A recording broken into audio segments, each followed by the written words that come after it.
Hi, good evening everybody.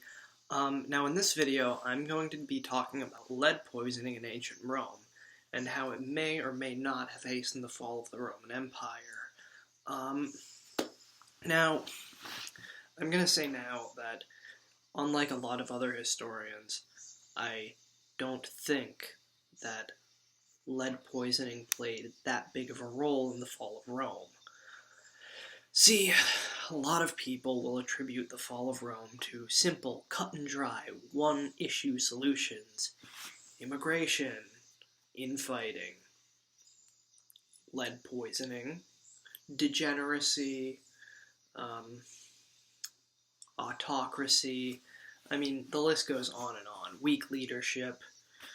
But really, it was probably a nasty combination of all of these things, plus more. Anyhow, back to the video.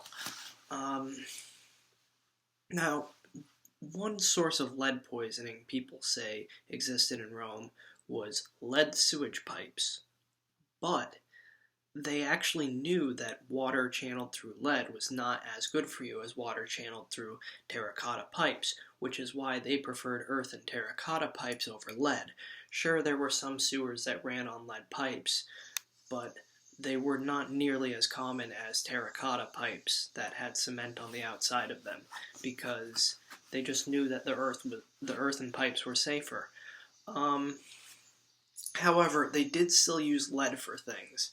A lot of wine would partially be made in lead vessels, and other alcohols, in fact, as well. So, and a lot of the higher end stuff was like that too. So when a rich person would drink wine, which, by the way, a rich person in Rome drank a lot of wine, just like anybody else in Rome, because the Romans loved their wine.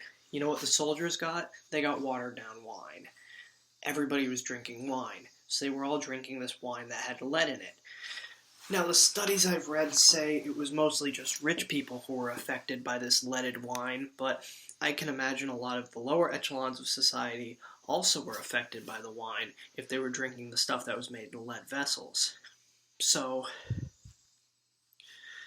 essentially, the Roman citizen that drank the most wine was going to have the most lead poisoning as well.